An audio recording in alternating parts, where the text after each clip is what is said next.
Well, good afternoon, guys, and today I got another species profile, this time on Gutierrezia sarothrae, also known as broom snakeweed. Now, this plant is found abundantly in the western United States, like from northern Mexico to southern Canada, through the Rocky Mountain states, to the western Great Plains, like you can find it in western Kansas, western South Dakota, all of that area. Not really east of the 100th meridian, though, which is interesting because that's a major climatological line in the United States. It separates the sort of eastern mesic or wet states from the arid and semi-arid western United States, which I film most of my videos in, and where this plant thrives. Seems to like more like the cold steppe-like deserts, though, not so much the super hot deserts. I mean, you can find it in the Mojave.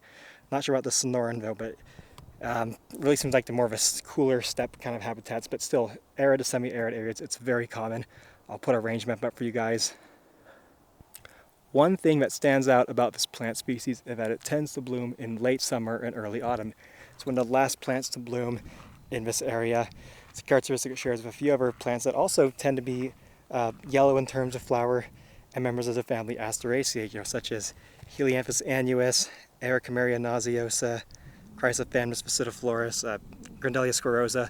It's a whole bunch of plants that flower in autumn. It's almost like a second spring in a way, but they all tend to be yellow and very often members of Asteraceae.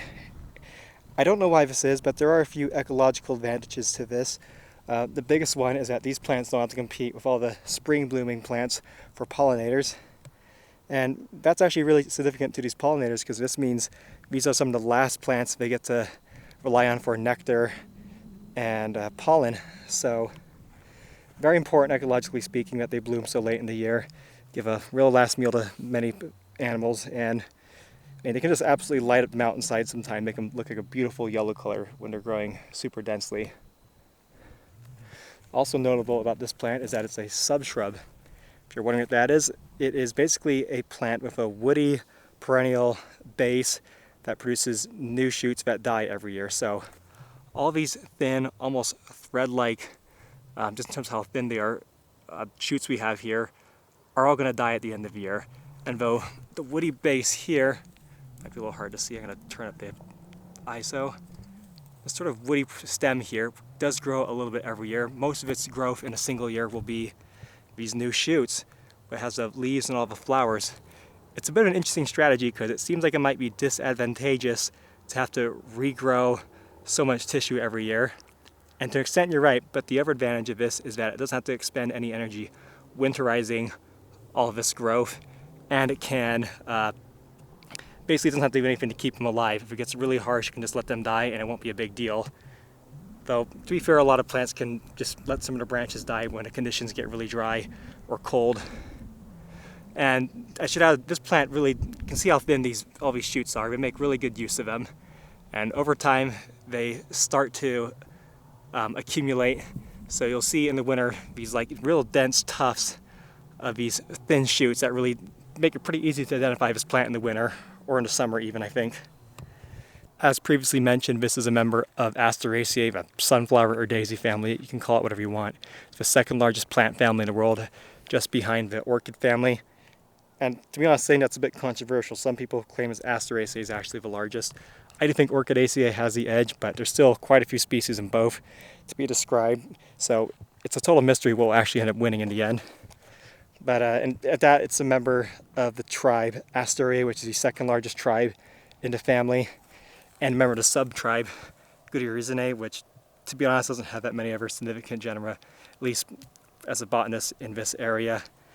I can't even know what they're called when I'm doing research for this video, but Gutierrezia is the big one, and tends to, some characteristics include having yellow flowers, being subshrubs, perennials, or annuals, not super large, true shrubs, I guess. And yeah, just sort of looking like this, having tiny flowers. There's 10 species in North America, and a few more in Mexico, and even some in western South America, which is interesting. They must be growing in like the high up Altiplano, or maybe in the like Atacama Desert. I don't know for sure. I just was reading Flora of North America, and it said it also occurs in western South America, which is very interesting, I gotta say. Now, there are a few other plant species you can mix this one up with, and perhaps the hardest to tell apart is Gutierrezia microcephala, which looks just like it, except for the fact that each capitulum on that species has only one or maybe two ray florets. You look at them, it looks like a flower with just one petal, one teeny tiny petal, which is interesting. While these ones typically have more like 4 to 7. They can sometimes overlap a little bit, but that's pretty rare. And so if you have flowers, it's not too hard to tell them apart, but without them, it can be very difficult. You might also mix it up with some of the rabbit brushes like Astereae nauseosa if you're more new to botany, but it shouldn't be that hard to tell because one is a typically rather large shrub without any dead subshrub growth that accumulates, and also that one has white branches because of all the dense hairs they have on them. In fact, it won't look like hairs even, because it just like it has white bark. Or maybe also Chrysophanes specitiflorus, which looks very similar, but that one has very twisty, curly leaves. So I wish I could show you some of those right now, but I just don't have any specimens I can show you at the moment.